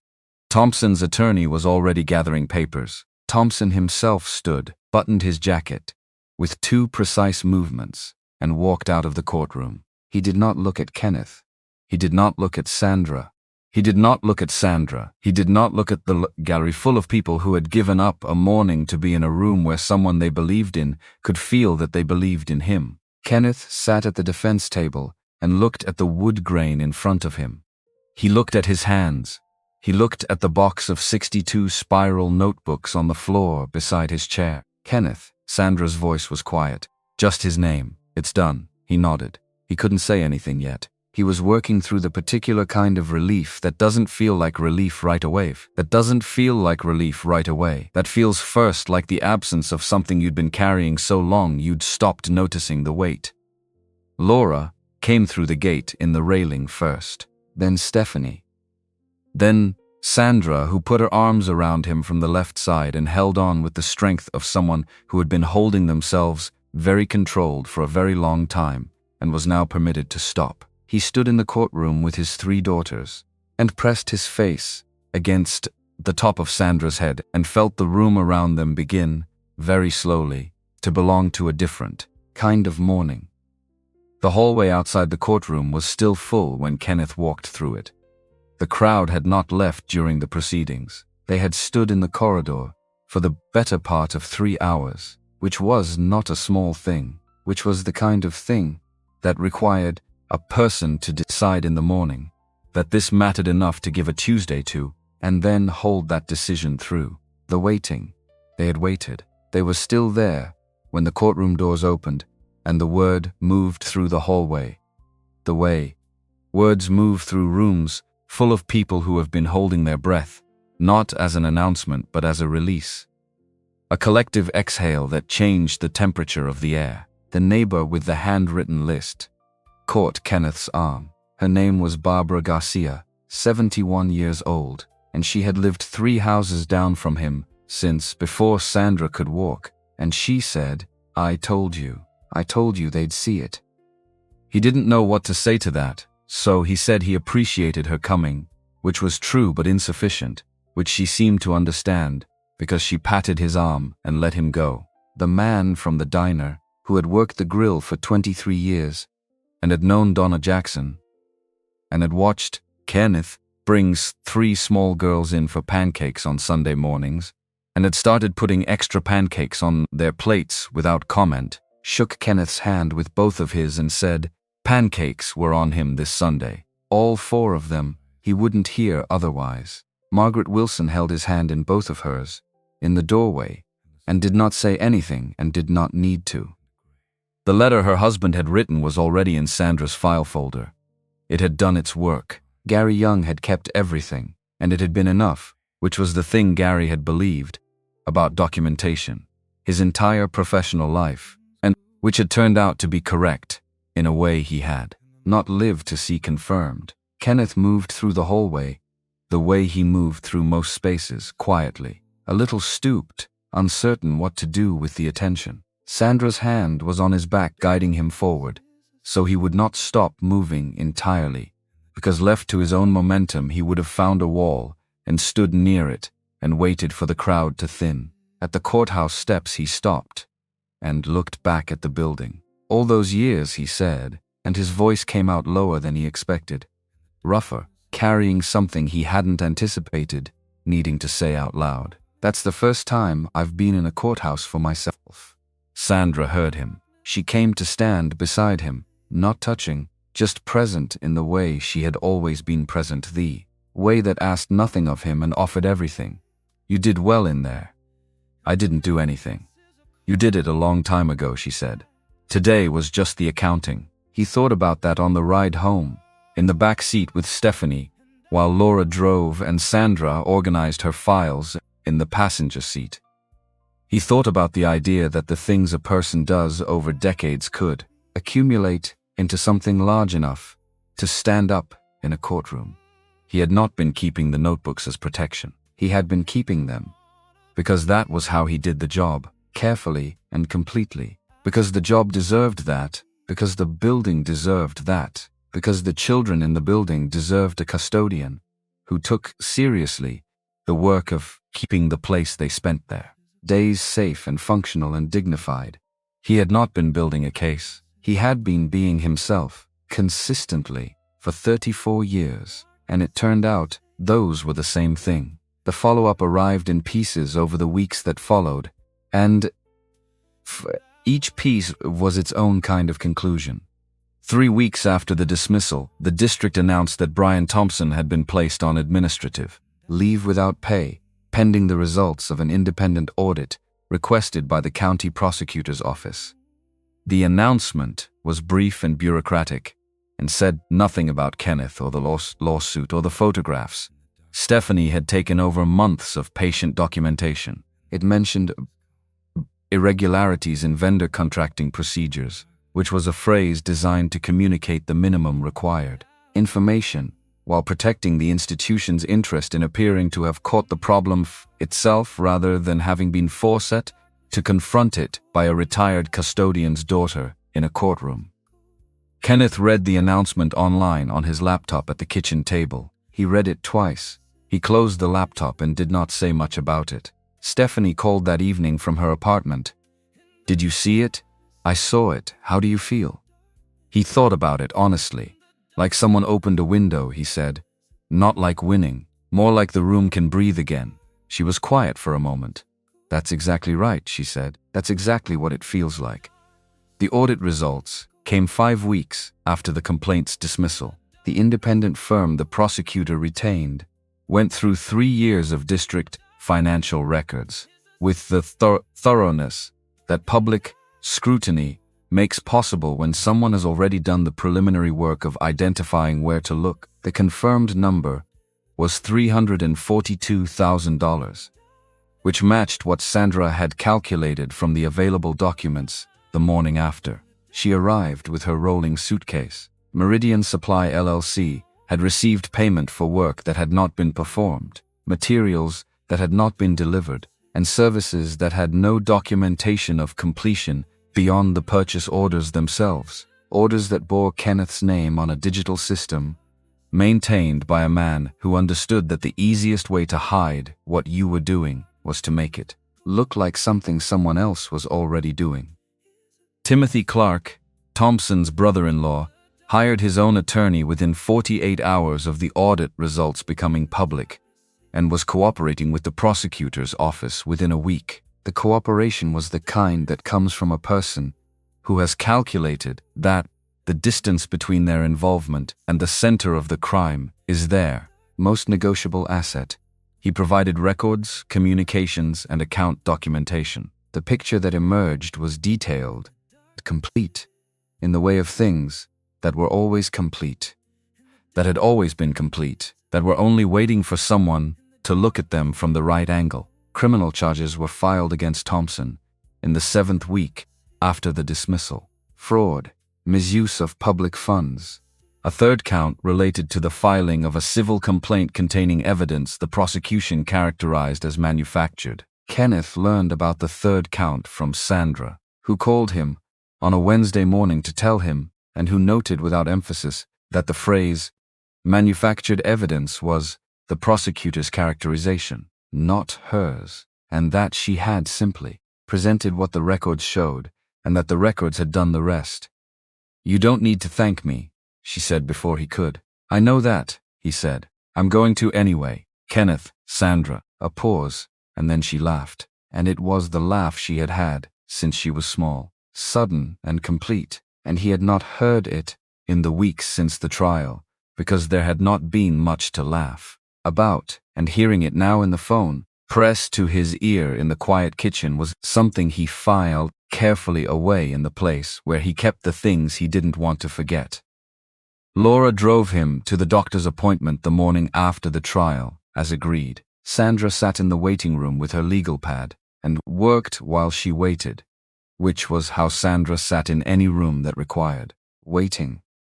Stephanie arrived 40 minutes in, having arranged a substitute for her morning class, and sat beside Sandra and worked on her lesson plan for the following week.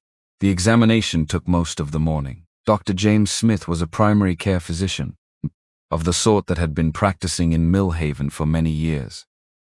A man of Kenneth's general generation who had watched this town change in some ways and not change in others, and had opinions about both that he kept to himself unless asked. He ran an EKG and blood work and a stress test, and he brought Kenneth into his office that afternoon to deliver results in the direct manner of someone who respects the person they are speaking to enough not to dress things up beyond recognition. "Stable angina," he said. The EKG showed some changes consistent with reduced blood flow during exertion. Not a heart attack, not imminent danger, but a condition that required management and monitoring, and the taking seriously that Kenneth had not been doing. There were medications that would help.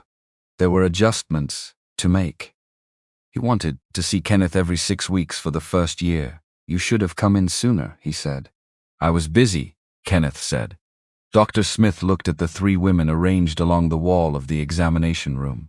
He had the expression of a man assembling information. "Busy doing what, exactly?" Laura answered for him. "Being stubborn," she said. He drove home with a prescription, 2 follow-up cards, a printed sheet of dietary modifications, and a weekly pill organizer that Sandra produced from her bag in the parking lot outside the clinic. She said she had bought it the week before. He asked when she had known he would need it. She said she hadn't known for certain. She had just known him, which amounted to the same thing. He looked at the organizer. 7 compartments, one for each day of the week, with the day printed on each lid in clean block letters. She had already written his name on a piece of tape along the bottom edge. "I've been putting mine off too," Stephanie said from the back seat. "Dental. I'm calling when we get home." "That's different," Kenneth said. "It's the same conversation," Laura said. "I've been having it with patients my entire career. Nobody takes care of themselves when there are other things to take care of. And then the other things are fine and they've let themselves go." She glanced at him in the rear-view mirror.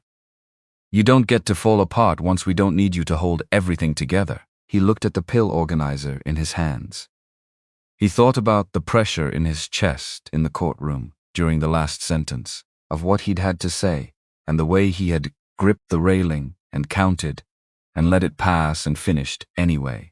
He thought about how Laura had gone very still in the front row when she saw it. He thought about what it cost a person to stay still when they were watching something that alarmed them, and what it said about the quality of her training and the quality of her character that she had held herself that way until the right moment. He started taking the medication that evening. The school board met in the 3rd week of the audit process and voted on a series of resolutions that addressed the maintenance backlog the audit had revealed. The recovered funds, most of them, would be directed to Clover Ridge Elementary, to the building where the money had been collected, under false pretenses and from which it had been diverted for 3 years. Contractors came in on a Monday in early spring.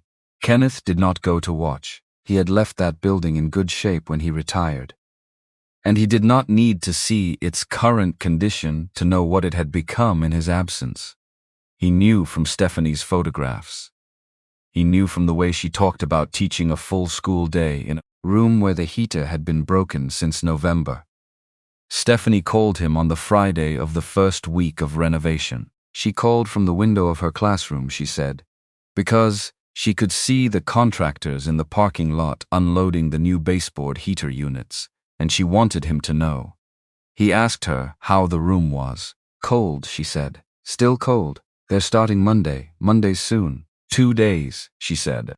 "I've been wearing my coat inside since October. 2 days is fast from where I'm standing." He asked her what the 3rd graders thought of all the activity, the contractors and the equipment, and the general disruption of having their school in a state of visible change. She said they were fascinated. She said 8-year-olds treated construction equipment the way previous generations had treated traveling circuses, with a reverence bordering on the religious. She said one of her students had asked if the school was getting a swimming pool. And she had explained about heaters, and the boy had looked at her with the polite disappointment of someone who has received technically acceptable news and chosen to say nothing further about it. Kenneth laughed. He had not laughed at something small and unimportant for a while, and the sensation of it was pleasant in the way of things that have been temporarily unavailable and then return. Sandra called on the 1st Sunday of each month, the same as she always had, but the conversations were longer now. She had taken the legal aid position. The announcement came on a Thursday evening, delivered to him by phone in the matter-of-fact tone she used for information she had already decided, and was reporting rather than proposing. 3 law firms had offered her positions, she said, all of them in the city, all of them with salaries that would have addressed her student loan situation in a serious way. Inside of 5 years, he waited. "I took the legal aid office," she said, "Millhaven. Starting the 1st of next month." He asked what that paid. "Less," she said. "How much less?" "Considerably." A pause. "I'm not going to be buying a house anytime soon." He thought about what to say and found that there wasn't much that needed saying, which was the sign of a decision that had been made well. She had told him, not asked him. She had already done the work of deciding, and now she was telling him the outcome, which was the mode she had always used for the things she was certain about. "There are people sitting in their kitchens right now," she said, with a white envelope on the table and no phone call coming. "People who did everything right and can't afford to prove it. People who are going to sign settlement agreements they shouldn't sign. Because the alternative is a courtroom that requires a lawyer they don't have. Her voice was precise and even, and carried the particular weight of someone articulating something they have been thinking about for a long time and are finally saying out loud. You didn't raise us to do the easier thing when the right thing was there to do.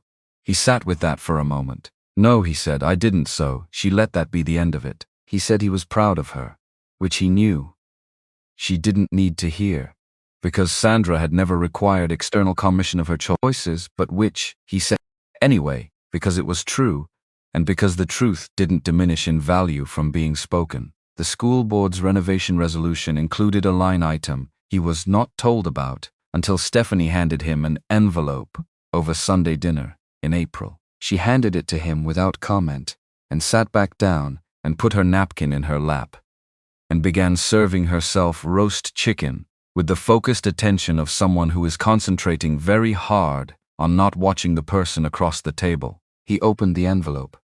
It was an invitation printed on cardstock with the Clover Ridge Elementary logo in the upper left corner. The Millhaven County School Board cordially invited Kenneth Lee to the dedication ceremony for the newly renovated school facilities, to be held on the first Saturday of June at 10 in the morning. At the bottom of the card, below the RSVP information, a single additional line, the Kenneth Lee Gymnasium will be formally dedicated at this event. He read it twice. He set it down. Absolutely not, he said. Stephanie reached for the green beans, already decided. They are not putting my name on a gymnasium. Laura poured water into her glass. It's a plaque. Small one. By the door. I don't want my name on a plaque either. Sandra, across the table, cut a piece of chicken with the efficient economy of someone who has decided this conversation has a predetermined outcome and is simply waiting for it to arrive. They already made it. He looked at all three of them. They looked back at him with the collective patience of people who had learned over many years that certain of his objections were genuine, and certain of them were the kind that required being waited out. They had become expert at distinguishing between the two. I am a custodian, he said. You were a custodian, Laura said. Now you are a retired custodian, whose name is on the gymnasium at Clover Ridge Elementary, which they will continue to call the Kenneth Lee Gymnasium, regardless of whether you attend the ceremony. He opened his mouth. The plaque is already mounted, Stephanie said. She had clearly been saving this. I saw it Tuesday. It looks good. He closed his mouth. The first Saturday of June arrived cool and bright, the kind of morning that apologizes for the winter by being better than it needs to be. Kenneth put on the navy suit. He stood in the bathroom mirror and understood that he was going to stop describing this suit as not fitting, because it had now attended more significant events in his life than any other piece of clothing he owned, and it had done its job at all of them, which was the relevant standard. He put on the tie Sandra had chosen at Laura's graduation. He went downstairs. Laura drove. The parking lot at the school was fuller than Kenneth had seen it on a non-school day since the Christmas concert 10 years before the budget cuts eliminated the Christmas concert. He recognized the cars of teachers, of parents, of people who had no connection to the school but had a connection to him, which was becoming. He understood a distinction without much practical difference. They walked across the parking lot and through the main entrance, which had a new set of door handles, brushed nickel, replacing the ones that had been sticking since he was still employed. He noticed the handles first because listening hardware was a habit that did not go away with retirement. Then he noticed the hallway. The first floor hallway was painted, clean, even, the warm off-white he had used when he painted it himself, on 2 separate occasions on his own weekends, the color that made the space feel less institutional. The fluorescent fixtures overhead were new, the kind that didn't buzz, that produced light without also producing a low-level irritation. The floor tiles had been replaced where the old ones had been lifting, and the new ones were set flush and sealed, and he ran his foot lightly along the edge of one to test the seam and found it solid. He stood in the hallway for a moment and let himself look. A teacher he had worked alongside for 20 years came up and shook his hand and said the building felt like itself again, which was exactly the right way to put it, which was why this particular teacher had been excellent at explaining things to children for 20 years. The gymnasium had been refinished. He walked in slowly. The floor had been sanded down to bare wood and resealed, and the crack that had been running from the free throw line to the far baseline since a bad winter 9 years ago had been filled and sanded smooth, and was visible only as a faint seam if you knew where to look and looked at the right angle in the right light. The new lighting overhead was even and bright, without the institutional harshness of the old fixtures. The bleachers had been restained. The scoreboard was operational, for the first time since the power supply failed, 3 years before Kenneth retired, and the budget had not included replacing it. He stood in the middle of the gym floor. This was the floor where he had found Sandra. Not metaphorically, not in some larger sense. This specific floor, the original hardwood under the new finish, these same walls, this same corner. He had walked through that door with a flashlight at 4:30 in the morning and crossed this floor and found a cardboard box and a blue blanket with yellow ducks and 5 words on a piece of notebook, paper, and a baby who was working very hard at the only communication available to her. He had not thought of it in those terms until now. He had thought of finding Sandra as something that happened at the school where he worked. And he had thought of the gym as the gym where he had found Sandra. But he had not until this moment stood on the refinished floor and understood that all of it was the same place, that the place had been his all along, that his name on it was not an honor being bestowed but a recognition of something that was already true and had been true for a long time. The ceremony was brief and organized by people who understood that the guest of honor would prefer less of it rather than more.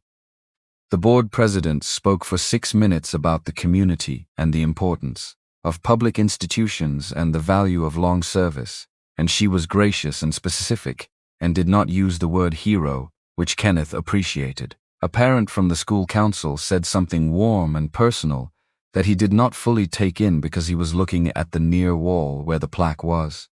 Brass, set into the cinder block to the left of the main entrance, at eye level, in a dark wood frame with a clean border. The size of a hardcover book, as Sandra had said. The inscription was simple: Kenneth Lee Gymnasium, dedicated to the man who kept this building standing.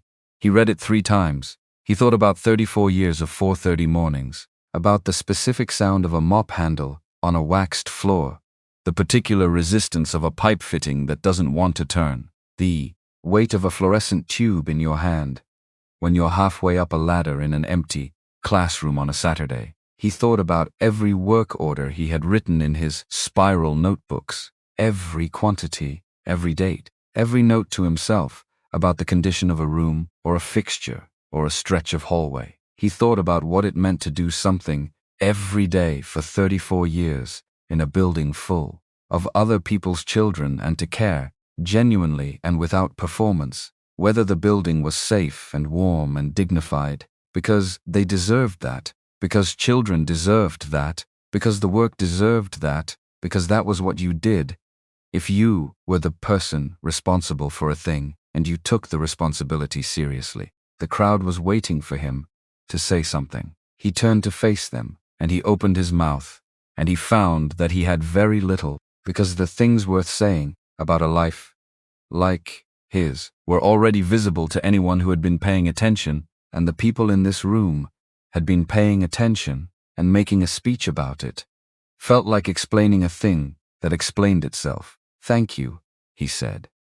"I don't know what else to say. Thank you." The applause was warm and genuine, and went on longer than he was comfortable with, which was the appropriate length. He stepped back from the plaque, and the 3 women who had been standing just behind him closed in around him, and he stood with them in the renovated gymnasium that now bore his name, and felt something that was not pride exactly, or not only pride, but the quieter thing underneath pride, the thing that comes when the work you did turns out to have been the right work, and the life you lived turns out to have been a life worth living. Stephanie had agreed to bring her class by on the following Friday. This had been arranged in advance. As a teaching moment, she explained about the history of the building and the people who maintained it, which was the kind of lesson that had no standardized test component and was therefore the kind of lesson she prioritized. She had told him it was coming. He had said he didn't need to be there. She had said she needed him to be there, and that was different. 22 third graders arrived in a double line and walked through the freshly painted hallways with the deliberate pace of people who understood they were on a field trip and therefore on good behavior, which meant they were still asking questions constantly, but doing it in slightly lower voices than usual. Stephanie walked them to the supply closet first. The old one near the east stairwell, the one where the light above the door had burned out so many times that he had stopped replacing it with anything less than a 10-year bulb. She told them this was where Mr. Lee used to work. She told them he had taken care of the whole building for longer than most of their parents had been alive. She told them about why buildings needed people who paid attention to them, about what happened to things when nobody took care of them, about what taking care of something really meant. A boy in the front of the group looked up at Kenneth with the direct, unself-conscious assessment of an 8-year-old who has decided to be interested in something. "Did you really live here?" he said. "No," Kenneth said. "I worked here." "Different thing." "My mom says you're a hero." Kenneth looked at Stephanie. She was looking at the ceiling, with the expression of someone suppressing something. He looked back at the boy. He thought about the right answer. He thought about what it meant to a third grader to hear an adult called a hero, and what it meant to him to hear the word applied to himself, a man who had mopped floors and fixed pipes, and kept a box of saltines in the lower cabinet, and sat on a concrete basement floor with a flashlight and a can of soup, and asked nothing of a child who had already been asked too much. "I'm a custodian," he said. "I fix things." The boy considered this with the serious concentration of someone doing genuine intellectual work. "But you fixed things even when nobody was watching." Kenneth looked at him. "Yeah," he said, "I did. That's the same as a hero," the boy said, with the certainty of someone who has just resolved a logical puzzle to his own satisfaction and sees no reason to revisit it. Stephanie had to turn away entirely. Laura came home every other weekend through the summer. She had worked out a schedule with her supervisor at the hospital that gave her 2 consecutive days off every 2 weeks, and she drove the 40 minutes from the city and arrived on Friday evenings and stayed through Sunday dinner and went back on Sunday night.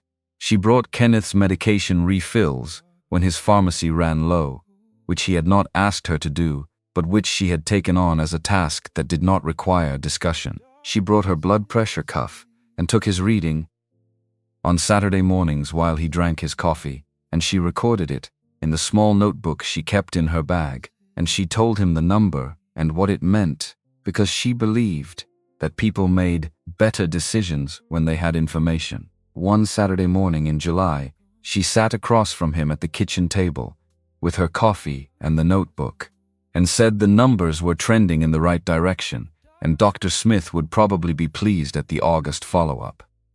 "Good," Kenneth said. "You're actually taking the medication." I said I would. "You also said you'd replace the ballast in the kitchen light for 3 months. That was different." "How?" "Nobody was watching the ballast." Laura looked at him. "Somebody's watching the medication." He drank his coffee. "I know," he said. She turned her mug in her hands, a habit she had had since she was young, the rotating motion of someone thinking through something without committing to saying it yet. Then she said, "I've been thinking about what you said in the courtroom. About showing up every day." He waited. "I've been thinking about it in terms of my patients," she said. "The ones who do well, the ones who really recover. It's almost never about the medicine. The medicine is necessary, but it's not sufficient. It's about whether someone shows up for them. Family, mostly. A person who comes to the appointments and asks the right questions and makes sure the medication actually gets taken and notices when something is off." She looked at him. "I see the ones who don't have that. It's a different trajectory. Much worse outcomes statistically." "I've got 3 of you," Kenneth said. Yes, she said, you do. She looked at her coffee. I used to think that was luck, that we were the lucky ones. 3 kids who happened to have someone who showed up. A pause. Now I think it's not luck. I think you made a decision, over and over, every day, to be the person who showed up. And that's a different thing than luck. Luck is what you get. That's what you choose. He sat with that for a while. Your mother used to scramble eggs wrong, he said finally. Laura looked up at him. Too much butter. Not enough milk. I made them wrong for a week before you corrected me. She laughed. It was the quiet laugh, the one she kept for things that were funny only in the way of things that are also slightly painful. Things that belong to a part of your life that is over, and that you would not want back because the present is better, but that you also carry with you always, intact. You got it right after, she said. Took me 3 tries. You practiced on a Saturday. On your day off, you stood at the stove and made 4 batches until they were right. He hadn't known she'd seen that. He had thought she was upstairs with Sandra. You were supposed to be doing homework. I was watching from the stairs, she said. I didn't say anything because I didn't want you to stop.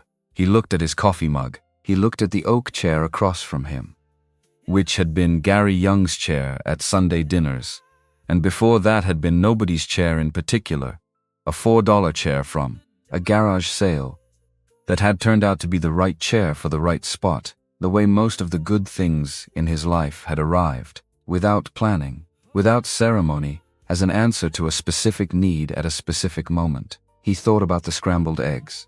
He thought about standing at the stove on a Saturday morning making 4 batches of scrambled eggs because a child had taught him the right way and he had wanted to get it right, not for any reason beyond getting it right.